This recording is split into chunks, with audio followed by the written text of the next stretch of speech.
So you want to learn to solder, or at least give an attempt. I mean, that's not a perfect solder joint, but this is going to last. And if you're going to do any kind of low voltage lighting, like these LED strip lights, you're going to need to learn how to do this, because the connectors that they sell you that just crimp on there suck. They won't last. So your best bet is to really actually learn how to solder. What you're going to need: flux solder paste, acid. This is going to etch the surface and allow the solder to bond to it. Electrical solder,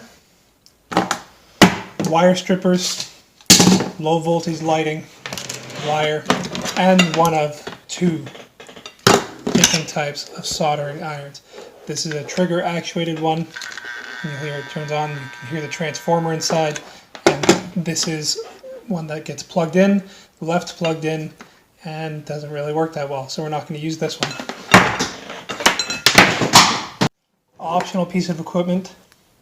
This is a little stand with 2 little pincer clips and a microscope to help you see what you're doing if you're into that kind of thing. But what this is going to do is allow you to hold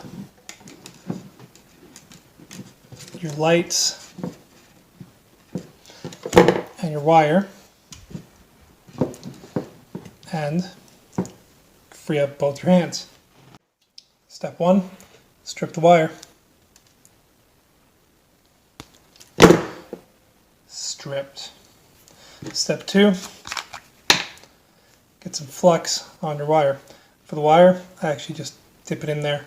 For the terminal on the actual LED strip, I just leave a little piece of wire in there and I'll put some on there. That's it. Step 3, heat the gun up. When the gun melts the solder, you're ready to go.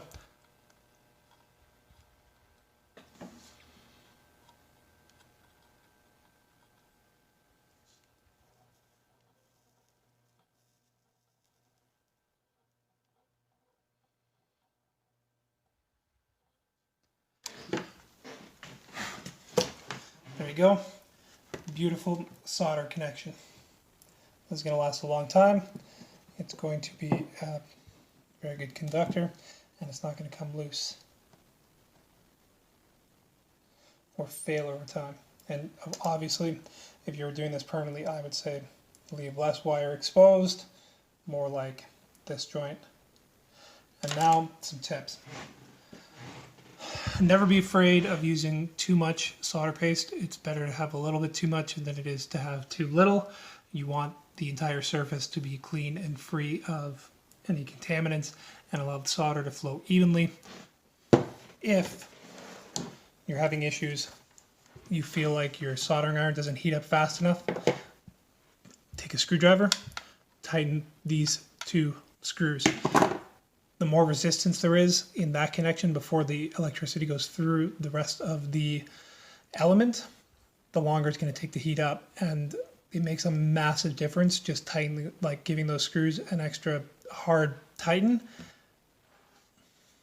There's also different solder, and having one that's meant for the job you're going to do, electrical versus lead versus what's used in plumbing, they all melt at different temperatures and they all have different strengths and weaknesses, and having the right one for the right job is going to help you out in the end.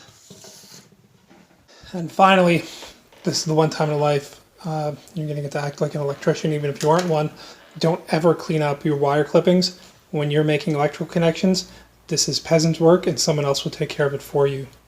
Thanks guys, hope you enjoyed this. If you did, like and subscribe.